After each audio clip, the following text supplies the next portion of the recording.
درود بی پایان به ایران، درود بی پایان به همه شما دوستان عزیزی که بیننده این برنامه هستین. همراه پدر هومر گرامی هستم امروز هم و برنامه 16 هم از مجموعه شاهنامه رو داریم با هم پی میگیریم. طهمورث داستانش به پایان رسید و قبل از اینکه وارد داستان و ماجرای جمشید بشیم، پدر هومر میخوان یه مقایسه داشته باشن بین طهمورث و رضا شاه، یعنی در عصر حاضر و سخنرانی در این زمینه. میریم پیش پدر هومر. هومر جان، درود بر شما.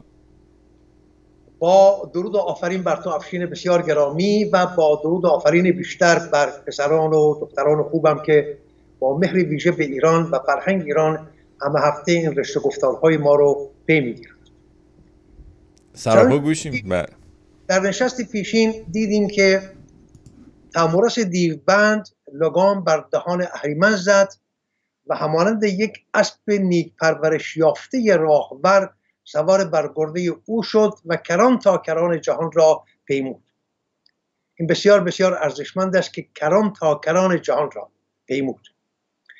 دیوان که میتوان آنها را با کمیتیچی ها و که بزرگترین آزاردهندگان جانند، با لباس شخصی ها که بیشرمترین مزدوران خودفروخته به اهریمنند، اینا همه دیوند، با بسیجی ها که برای به دست آوردن تکه نان آلوده به خون در نابود کردن همه ارزش‌های مردمی خیز برداشتند، با مالکشان تلویزیونی که با هزار رنگ و نیرنگ لجنزار باورهای خود را در زیر گلبرگ واژه‌های مردم فریب پنهان می‌کنند، با وبلاگ نویسان خرافه پرداز خرد ستیز که موریانه‌وار خرد مردمان را می‌جوند، با سران سپاه پاسداران انقلاب ننگین دامن اسلامی که بیشرمترین زادگان اهریمنند، با شمار بسیار بزرگی از بازاریان که همانند مارهای روییده بر دوش ضحاک گوشت و خون و استخوان مردم را میخورند و میجوند، با نمازگزاران چمن دانشگاه که با فریادهای دبنگانی خود ستون به زیر سقف حکومت ننگین دامن اسلامی میزنند، با رای دهندگان به برگزیدگان دستگاه ولایت فقیه که گوسپند بار پای صندوقهای رای بخوانید به دست قصاب، به دست خود کارت به دست قصاب می سپارند که بیا سر ما ببر ردی می کشند، با ملا باجی های سفره بنداز که آزادی و سربلندی خود را در بازار دین باوری به حراج میگذارند و با راهیان مکه و کربلا و چاه جمکران که پشت به ارزش‌های میهن کرده و پیشانی بر خاک دشمنان میهن سایند، این همان بشماریم اینها همه و همه دیوانند. اینها انجمنی فراهم آوردند تا همحضور بشوند و اهریمن را که همین حکومت ننگین دامن اسلامی است از دست طهمورث دیوبند رهایی بخشند. ولی چنانچه دیدیم آنها نیز تاب پایداری در برابر طهمورث زیناوند یا دارنده جنگ افزار را نیاوردند و به ناچار سپر افکندند و به طهمورث گفتند که ما را نکش تا به پاداش آن تو را هنری بیاموزانیم که به یارمندی آن بتوانی گره از کار خود بگشایی. طهمورث خردمندانه آنها را زینهار بداد و دیوان در برابر 30 گونه دبیره یا شیوه نوشتن به او آموزش داد و در پاسخ اینکه آیا میتوان از بدی یک پدیده نیک به دست آورد، گفتیم که فرهنگ ایران بیدرنگ میگوید آری. از همین روز که ایرانیان گل نیلوفر آبی را که در مرداب میروید نماد فرهنگ خود کردند. بنابراین میتوان از اهریمن به سود جهان روشن اهورایی بهره گرفت و شیوه دانش‌اندوزی را از او آموخت. ما از دشمنان میتوانیم بیاموزیم. ولی چنانچه به یاد دارید پیش از آغاز گزارش داستان طهمورث گفتم که داستان طهمورث همانندی بسیار با کارنامه رضاشاه بزرگ دارد. اگر این همسنجی ها را نداشته باشیم به باور من شاهنامه می شود داستان های کهنه، ولی شاهنامه هرگز کهنه نمی شود. ما امروز هم شاهنامه را زنده می بینیم در ایران. ضحاک شاهنامه همان است که امروز به نام خامنه ای بر میهن ما فرمان می راند. بنابراین می بینیم که شاهنامه در همیشه تاریخ زنده بوده است و هست و همچنان زنده خواهد بود و زود خواهد بود که فریدونی به پا خواهد خواست و دمار از روزگار ضحاک به در خواهد آمد. خب جا دارد که نگاهی گذرا به شتاب‌آلود به این همانندی میان رضاشاه بزرگ و طهمورث داشته باشیم. ببینیم که آیا میتوان گفت که رضاشاه بزرگ همون طهمورث است که از شاهنامه به ایران آمد و آیا کردگار رضاشاه حتی برتر و بالاتر از کردگار طهمورث نبود؟ با هم نگاه کنیم. می‌دانیم که پیش از روی کار آمدن رضاشاه بزرگ ایران از داشتن هر گونه نیروی رزمی که بتوان آن را ارتش نامید بی بهره بود. ایران ارتشی نداشت.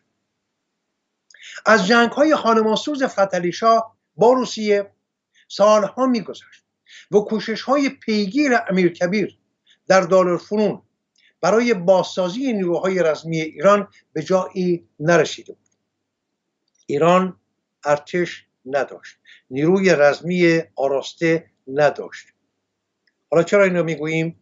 برای که به یاد داریم که طهمورث زیناوند یعنی دارنده جنگ ابزار و نخستین پدید آورنده ارتش در کارنامه جهان یا دست کم در کارنامه ایران و میبینیم که یک بار دیگر رضاشاه همون کار میکند که طهمورث میکند.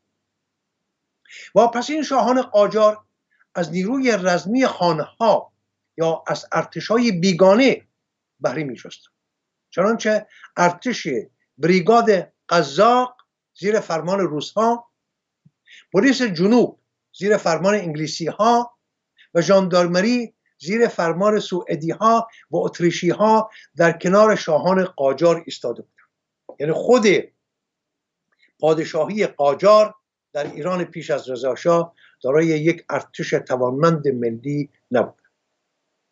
رضاخان که خود یک رزماور توانا، یک سگ نیرومند تیزدونده، به یاد دارید این برنامه طهمورث بزرگ را، سگ تیزدوندی زوراور تهمتن.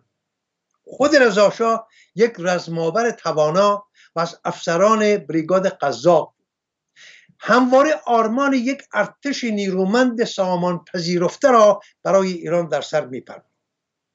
تنها چند ماه پس از رسیدن به پایگاه وزارت جنگ در روز 15 آذر ماه سال 1300 کوچی یا چه میگویی؟ نه کوچی، من واژگان عربی گاهی از یادم میاد. در سال 1300 کوچی فرمان داد که ژاندارمری و لشکر قزاق در هم آمیخته بشوند و درست یک ماه پس از آن در روز 15 دی ماه همان سال ارتش نوپای ایران را با 5 لشکر سازماندهی شده بیاراست. ستاد فرماندهی این لشکرها در شهرهای تهران، تبریز، همدان، سپاهان یا اصفهان و طوس یا مشهد جا گرفتند. کار آموزش رزمی این ارتش برابر آنچه که در کشورهای پیشرفته اروپایی انجام می گرفت آغاز شد. از اردیبهشت ماه سال 1301 همه ساله تنی چند از افسران ایرانی برای آموزش هنرهای رزمی به فرانسه فرستاده می شدند. این که می گویم هنرهای رزمی، هنر تنها در خنیاگری و نگارگری و قالیبافی نیست، کشورداری هم هنر است و در شاهنامه همواره هنر یعنی آیین‌های کشورداری و رزم‌آوری و بزم آرایی، همه با هم. بنابراین رزم هم یک هنر است. رضا شاه افسران ایران را برای آموختن هنرهای رزمی به فرانسه میفرستد. رضا شاه بزرگ که از دید این سرباز همان طهمورث بود که از درون شاهنامه سر برون کشیده بود، در سال 1301 پیش درآمد خرید شمار بزرگی تفنگ و جنگ افزارهای سبک را از اروپا فراهم کرد و درست 1 سال پس از آن ارتشی را که خود پدید آورده بود به بهترین جنگ افزارهای آن روز بیاراست. درست کاری که طهمورث در شاهنامه کرد، یعنی جنگ افزار پدید آورد. و ما میبینیم که رضا شاه در پی یک زمان دوری دراز روزگار قاجار که ایران تهی گشته بود از هر گونه نیروی رزمی، توانست یک ارتش توانمند را سازماندهی کند. شمار تفنگ‌های ارتش ایران از 37,000 در سال 1300 به 507,000، این آمارها همه آمارهای درستی است که من برای شما گرد آوردم. 1300 تفنگ داشت ایران، به 507,000 در سال 1320 رسید و شمار مسلسل ها از 66 قبض مسلسل به 81,058 در سال 1320 افزایش یافت. روزی که رضا شاه بزرگ دست به کار سازماندهی ارتش ایران شد، ایران تنها 66 توپ داشت و روزی که طهمورث روزگار ما یعنی رضا شاه بزرگ خاک ایران یا ارتش ایران دارای 874 توپ و 118 دستگاه تانک و زره پوش بود و شمار سربازان ایران تا زمان یورش بیگانگان به ایران در جنگ دوم جهانی به 200,000 تن رسیده بود. یعنی ما دارای ارتشی شدیم بسیار سامانمند، سامان پذیرفته و دارای جنگ افزارهای بایسته و بسنده.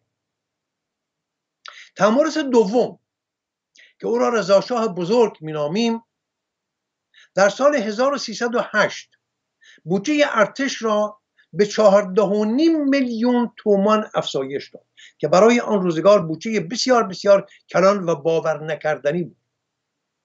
پس از گذشت 9 سال این بودجه به 3 برابر افزایش یافت و به 41 میلیون تومان رسید.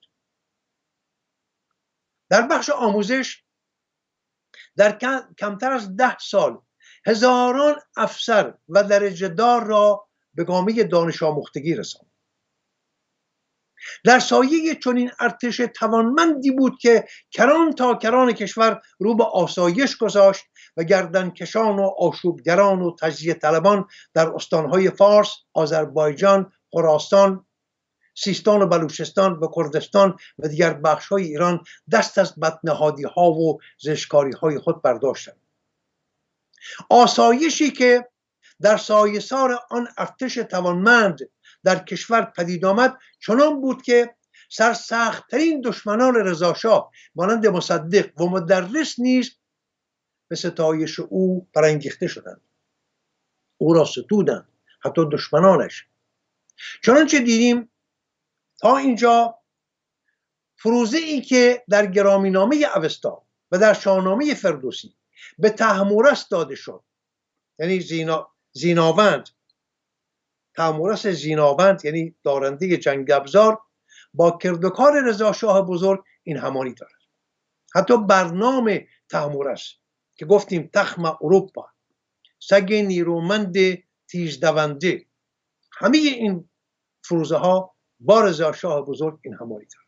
انگاری که طهمورث یک بار دیگر در روزگار ما از مادر زاده شد تا کارهای به هم ریخته کشور را سر و سامانی دوباره بخشد.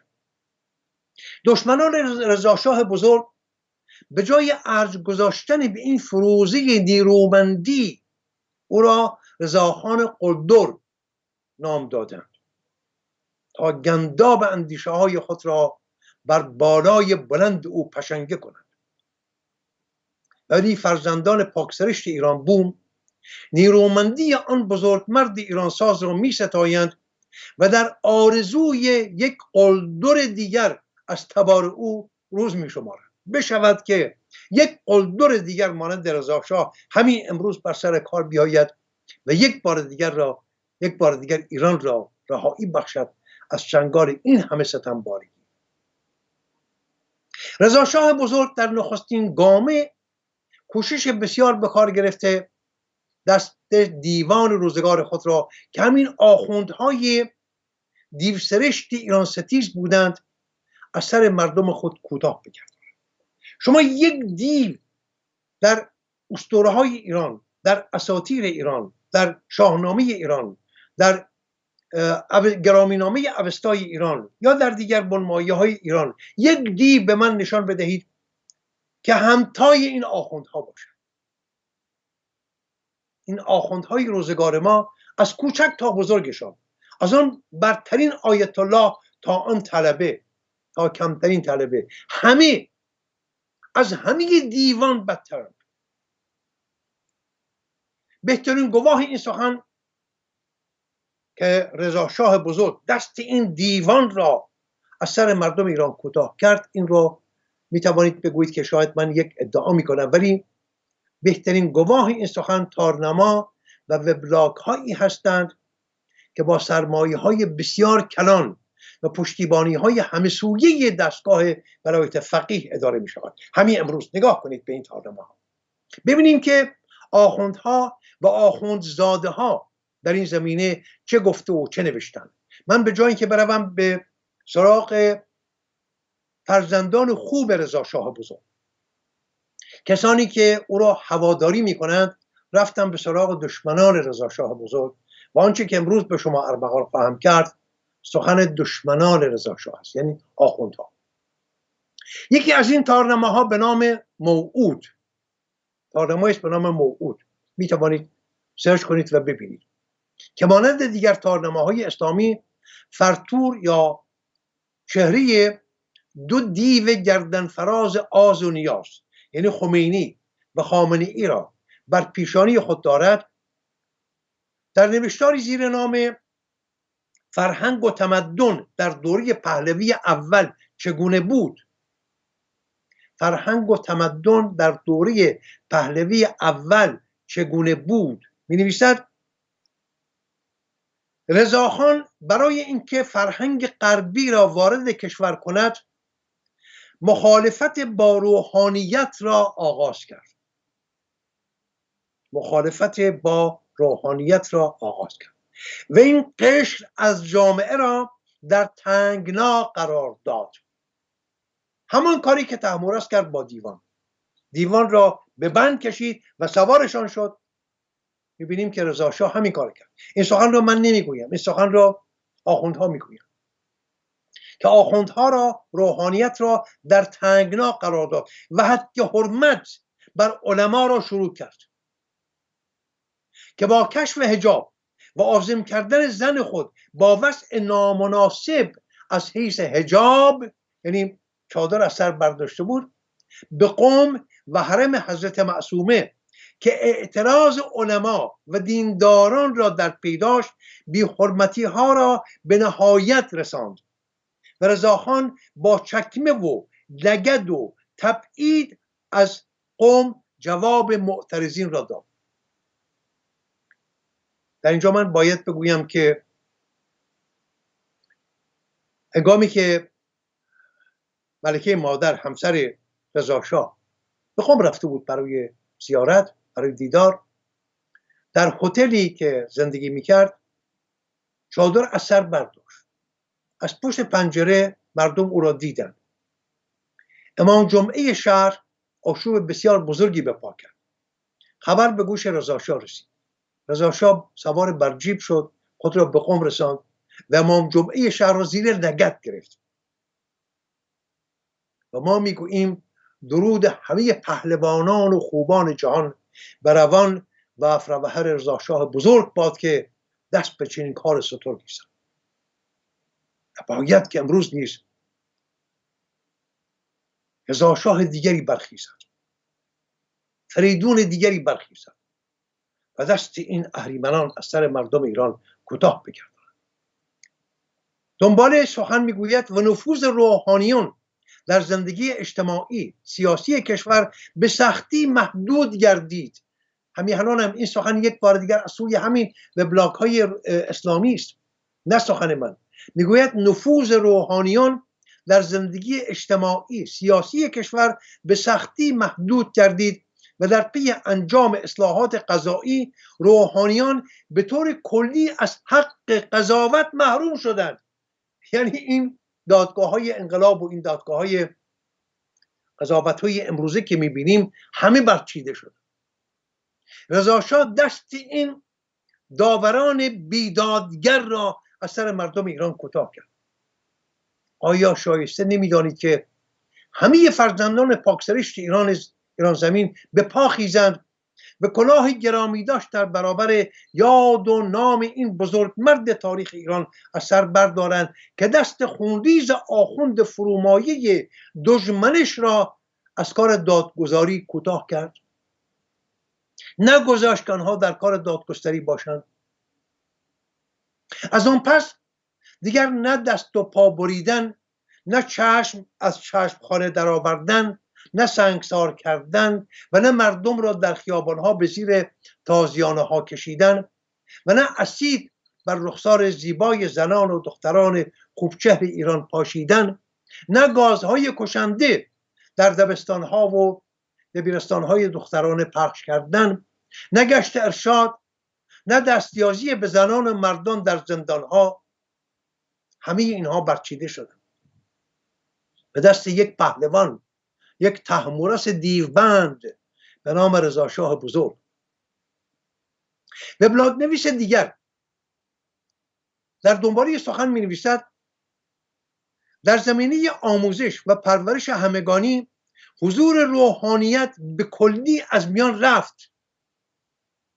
به سخن دیگر به جای اینکه مشتی آخوند شپش زده گندیده مغز پوسیده استخوان در مکتبخانه ها به فرزندان ما آیین خلا رفتن، آیین جماع کردن، غسل میت، غسل جنابت، غسل حیض، غسل ترتیبی، غسل ارتماسی، نماز میت و اصول جنگیری و جز اینها بیاموزانند و موریانوار مغز و روان فرزندان میهن ما را تباه بگردانند، گروهی آموزگار دانش آموخته و دلسوز در دبستان و دبیرستان و دیگر کانونهای آموزشی به فرزندان این آب و خاک ستم کشیده شیوه درست خواندن و درست نوشتن و شمارگری یا ریاضیات و تاریخ و گیتاشناسی و زیستشناسی و جز اینها آموزش بدن.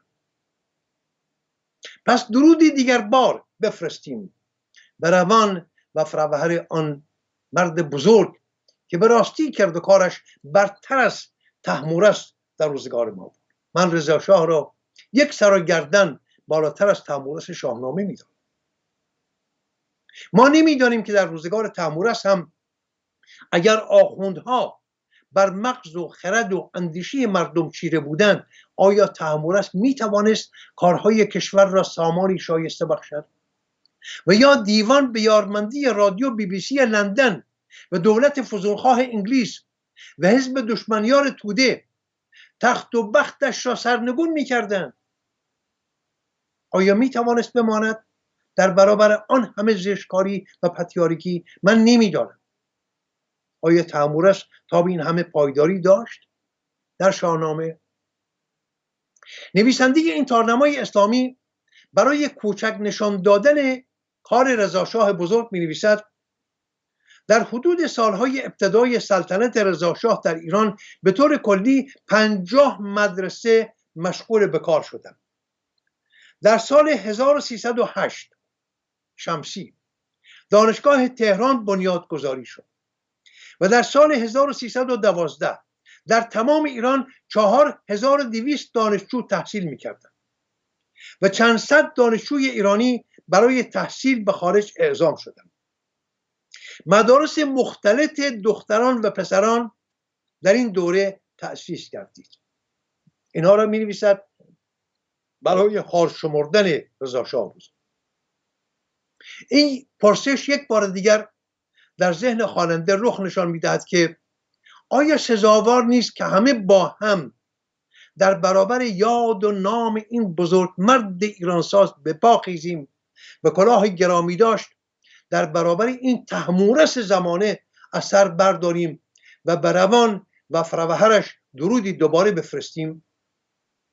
دانشگاه گذاشت، دبستان، دبیرستان، هنرستان و دانشگاه. آیا شایسته نیست کسی را که با بهترین سرودها و ستایش‌ها بستاییم که پس از 1400 سال شیرگی آیین بیابانگردان بی فرهنگ بر نیابوم اهورایی ما توانست برای نخستین بار دست پسران و دختران ایرانی را در دست یکدیگر بگذارد، آنها را در همسنگی و برابری دوشادوش و پا به پای هم راهی کانونهای آموزشی کند تا در کنار یکدیگر بنشینند و در برابری و هم ارزشی و هم سنگی و هم بالایی از سرریز دانش آموزگارانشان بهره بگیرند. خب تیمورس چه کرد؟ تیمورس از دیوان 30 گونه دبیره یا خط آموخت. ولی ببینید رضا شاه چه کرد. همین وبلاگ نویس میگوید رضا شاه با کشف حجاب ادعای برابری حقوق زنان با مردان را مطرح میکرد و آنان به اصطلاح آزادی میداد. به اصطلاح آزادی میداد.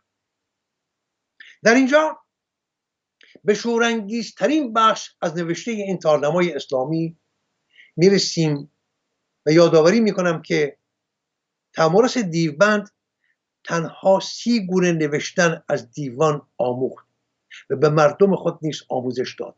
اکنون ببینیم که رضا شاه چه میکرد. می‌نویسد چندین دانشسرا در چند شهر بزرگ دایر شد که مختص به موسیقی بودند. آوای واویلا به سر داده است که چندین هنرستان رضا شاه در شهرهای گوناگون در چند شهر بزرگ دایر شد که مختص به موسیقی بودند. واویلا. تا پسران و دختران هنرپرور ایرانی به دانشسراها بروند، خونیاگری بیاموزند، شیوه درست آواز خواندن، شیوه درست نغمه پرداختن، شیوه درست نواختن تار و تنبور و رباب و پیانو و دیگر سازهای ایرانی و سازهای جهان نوین را بیاموزند. سپس دبستان و دبیرستان نظام، آموزشگاه شهربانی، دانشکده کشاورزی، اینها رو من نمیگویم، همه اینها را از تارنماهای ستیزنده با رضا شاه بزرگ برای شما آوردم. دانشکده کشاورزی، هنرستان بانوان، مدرسه پست و تلگراف و آموزشگاه‌های دیگری که در سالهای سلطنت رضا شاه تشکیل شدند، در سالهای آخر رضاخان جمعیت در حال تحصیل ایران به 50,000 نفر رسید و تعداد آموزشگاه‌ها به 750 آموزشگاه رسید. در اینجا برای بی‌ارزش شمردن دیگر کارهای رضا شاه بزرگ به ویژه در زمینه ساختمان و شهرسازی می‌نویسد بناهایی که در این دوره احداث شده بیشتر نماینده فرهنگ ایران باستان بود و چه بد. ببینید نماینده فرهنگ ایران باستان بود و همچنین تقلیدی از آثار و بناهای غربی. از آنجایی که نظام آموزشی دوره پهلوی اول در تقابل و رویارویی با روحانیت و ساخت مذهبی جامعه بود، تعداد مدارس روحانی و حوزه‌های علمیه نیز تقلیل یافت. یعنی از یک سو ساختمان‌ها با همون نمادهای ایران باستان ساخته می شدند، از سوی دیگر ساختمانهای دینی و مذهبی کاسته می شدند. به سخن دیگر با همون شتاب که شمار دبستانها و دبیرستانها و دانشسراها و دانشگاه‌های ایران رو به فزونی می‌گذاشتند، شمار مکتبخانه‌ها و حوزه‌ها و دیگر مدارس اسلامی رو به کاهش می‌نهادند. آیا به راستی هنوزم بر این باورید که رضا شاه بزرگتر از تمورث شاهنامه نیست؟ چنانچه این گونه مدارس که در سال 1304 به 282 باب با 5984 نفر طلبه می رسید. ببینید 5984 نفر طلبه می رسید، در سال 1320 یعنی تنها 16 سال پس از آن به 206 باب با 784 طلبه تقلیل یافت. از 5984 طلبه رسیدیم به 784 طلبه، یعنی دست همه را کوتاه کرد. همان است که سوار بر اهریمن شد. افشین جان دیدیم که چگونه میتوان سوار بر اهریمن شد.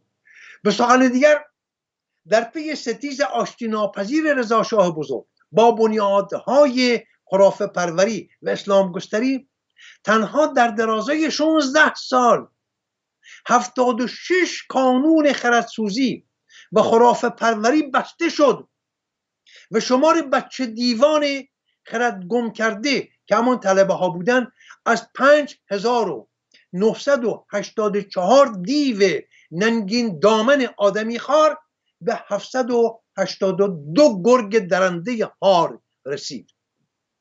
باز به سخن دیگر رضا شاه بزرگ 5202 تن از آن جانوران آزاردهنده جان را آدم کرد و آن جامعه ننگین آخوندی که مایه شرم و ننگ آزادی زنان و آزاد مردان ایرانی است، جامعه خوش آدمی بر تنشان پوشاند. عبا و عمامه از تنشان برگرفت و با آنها کت و شلوار پوشاند تا آدمگونه بشوند، نکشت آنها را. ببینید باز برمیگردیم با آن سخن پیشین، می توانست آنها را بکشد ولی نکشت. جامه از تنشان برگرفت، کت و شلوار آدم بر تنشان کرد تا آدمگونه بشوند و در میان آدمیان زندگی آدمواری بیاغازند. اگرچه بسیاری از آنها مانند مهدی بازرگان و همتایان خردسوخته دوزخ نشینش عمامه ها را از سر برداشتند و بر مغزشان گذاشتند. عمامه دیده نشد بر سرشان، ولی با کردکارشان عمامه ها بر مغزشان دیده شد. این تارنمای خرافه پرداز اسلامی از کار انتشار روزنامه ها و هفته‌نامه هایی که در زمان رضا شاه پدید آمدن یاد می کند و می نویسد هرچند در این دوره مطبوعاتی هم در کشور چاپ و نشر می شدند، در حوالی سال 1314 یک نهضت تصفیه زبان پارسی شکل گرفت. ببینید همیهنانم این سخن بسیار بسیار جای اندیشیدن دارد. یک نهضت یا یک جنبش تصفیه زبان پارسی شکل گرفت که زبان پارسی را از لغات خارجی تصفیه کند، ولی در این زمینه هم خیانت شد و فقط اصطلاحاتی که غیر اروپایی بود مد نظر قرار گرفت. دروغ میگوید، دروغش را نشان خواهم داد. میگوید تنها پرداختن به واژگان عربی و اسلامی و قرآنی که از زبان پارسی برداشتن و واژگان پارسی را جایگزین آنها کردن، ولی میگوید در اینجا هم خیانت کردن و تنها به واژگان تازی بسنده شد، سراغ واژگان اروپایی نرفتن و لذا تصفیه زبان پارسی از لغات خارجی منحصر به لغات‌های عربی و ترکی شد و هر کس موظف شد فقط در مقابل لغات عربی کلمات پارسی سریع انتخاب کند و به کار ببرد. آیا نمیگویید درود بر رضا شاه؟ ببینید یک فرهنگستانی پدید آوردند که این همه واژگان بیگانه عربی در زبان ما چه می کند؟ آخه نظمیه یعنی چه؟ مریضخانه یعنی چه؟ نمیدانم، بسیاری واژگان دیگر. در اینجا به سراغ تارنمای دیگری از تارنماهای اسلامی می رویم تا نادرستی سخن این یکی را نشان بدهیم. گفتم که دروغ میگوید. چه گفت؟ این دروغ چه بود؟ که تنها واژگان عربی از زبان پارسی برداشته شد از راه فرهنگستان زبان. ولی خواهیم دید که تارنمای دیگری باز از همین تارنماهای اسلامی، تارنمای خبرگزاری دانشجویان مسلمان در این زمینه می نویسد از دوره قاجار که ارتباط ایران با کشورهای اروپایی گسترش یافت، همراه با دانش و تکنولوژی اروپایی واژه‌ها و اصطلاحات بسیاری ابتدا از زبان فرانسه و سپس از زبان انگلیسی وارد زبان پارسی شدند.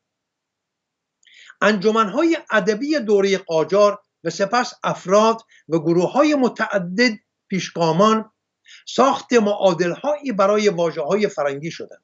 یعنی در روزگار قاجار این واژگان فرانسوی و انگلیسی دریا ریخته شدن به زبان پارسی. رضاخان سردار سپه در روز 16 دی ماه 1300 در ماده 5 حکم عمومی شماره 1 خود برای تشکیل ارتش جدید ایران میگوید تبدیل اسامی و لغات زین را به موجب این حکم به تمام دوائر قشونی امر میدهم و باید فوراً مورد تلفظ و اطلاق قرار دهند. فرمان میدهد رضا شاه، من فرمان میدهم از این پس چنین کنید. به جای دیویزیون باید گفته بشود لشکر. واژه دیویزیون بود برای ایران، برای ارتش ایران. رضا شاه فرمان داد، گفت این واژه را دور بیاندازید، واژه فرانسوی است، از این پس باید بگویید لشکر. به جای بریگاد باید گفته بشود تیپ. به جای رژیمان باید گفته بشود فوج. به جای باتالیون باید گفته بشود گردان. به جای باتری باید گفته بشود آتشبار. به جای اسکادران باید گفته بشود بهادران. به جای مترالیوس باید گفته بشود مسلسل. در سال 1303 هجری شمسی در وزارت جنگ انجمنی برای وضع اصطلاحات جدید تشکیل شد.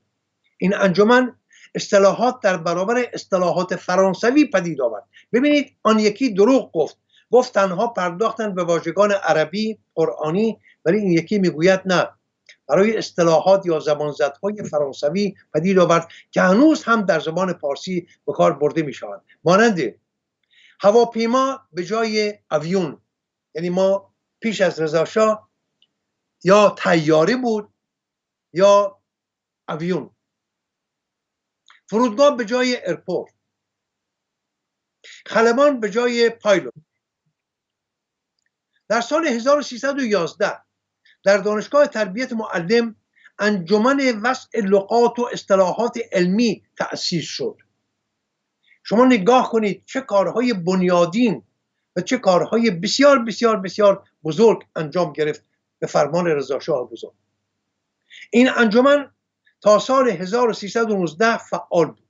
از ساخته‌های این انجمن به جای واژه‌های فرانسوی است گرماسنج به جای کالوریمتر، گرانش به جای گراوییشن.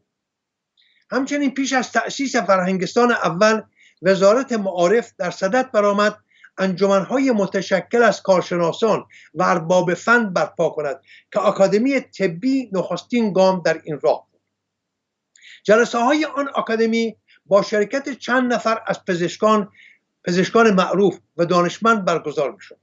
معادل فارسی فرهنگستان در برابر واژه بیگانه آکادمی در این زمان انتخاب شد و سرانجام در روز 29 اردیبهشت ماه سال 1314 فرهنگستان ایران را ایران کار خود را آغاز نمود.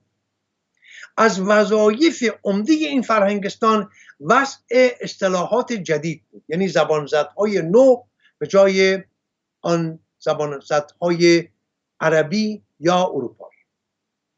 این نهاد که به فرهنگستان اول معروف شد تا سال 1320 فعال بود. حاصل کار این فرهنگستان به تصویب رساندن 2000 واژه تا حدود سال 1320 بوده. کم نیست. 2000 واژه اروپایی و عربی را از زبان پارسی بیرون بیندازیم و به جای آنها واژه‌های شیرین و شکرین و گوشنواز و دلنواز پارسی را جایگزین کنیم.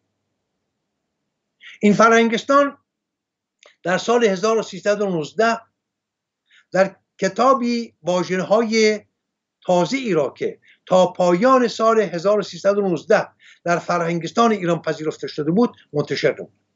از جمله آن واژه‌ها که به جای واژه‌های فرانسوی ساخته شدند: پالایش به جای فیلتریشن، پرتوشناس به جای رادیولوژی. به جای ترکیبات عربی ایاب و ذهاب باید گفته میشد رفت و آمد. ما پیشتر میگفتیم ایاب و ذهاب. رضا شاه گفت نه، از این پس آمد و شد، رفت و آمد. به جای هزار سنه باید گفته میشد امسال. بیع و شری باید گفته میشد خرید و فروش. داریوش آشوری درباره این فرهنگستان می نویسد: فرهنگستان یکم به رغم عمر کوتاهش که پایان آن کم و بیش با پایان پادشاهی رضاشاه همزمان بود، از نظر دگرگون کردن فضای زبانی و شکستن فضای محافظه‌کارانه ای که عادتهای گرایش‌های دیرینه ادیبانه پاسدار آن بودند نقش بزرگی بازی کرد. فرهنگستان با ساختن واژه‌های ترکیبی برای نامگذاری وزارتخانه‌ها و دستگاه‌های اداری و مقداری ترم‌های علمی و فنی بر اساس دستگاه ترکیبساز زبان پارسی، این دستگاه را که در حوزه نثر نویسی قرنها از کار افتاده و فراموش شده بود دوباره به کار انداخت. جایگزینی واژه‌هایی مانند بهداری به جای صحیحه، دادگستری به جای عدلیه، شهربانی به جای نظمیه، زیستشناسی به جای علم الحیات، گرماسنج به جای میزان الحراره، فشارسنج به جای میزان الزقطه نمونه هایی است که امروز با آسانی میتوان نقش آنها را در دگرگونی فضای زبانی درک نمود. من بیش از این دنبال نخواهم کرد. این سخن را دوست می‌دارم که جوانان خود این را پی بگیرند. تنها کاری که کردم در نشست امروز خواستم یک همسنجی داشته باشیم، به همسنجی بگذاریم کردوکار رضا شاه بزرگ را در دو زمینه. یک، نیروی ارتش که نخستین کاری بود که تیمورس انجام داد، جنگ ابزار پدید آورد، ارتشی پدید آورد برای پاسداری از قانون، برای پاسداری از مرز و بوم و برای پاسداشت مردم از دست زورآوران زمانه. دوم، سوادآموزی که از دیوان آموخت و دیدیم که رضا شاه هر دو کار را با برجستگی بیشتر در روزگار ما انجام داد. درودی بفرستیم بر روان و فروهر رضا شاه بزرگ و تیمورس بزرگ و فردوسی بزرگ و امیدوار باشیم که در آینده هرچه زودتر رضا شاهی به پا خواهد خواست و دست زورآور این دیوان ایران سوز را از سر مردم ایران کوتاه خواهد کرد. سپاسگزارم هومر جان، خیلی ممنون، استفاده کردیم از صحبت‌های شما و درود میفرستیم به همه این عزیزانی که شما گفتین و تا دیداری بعد.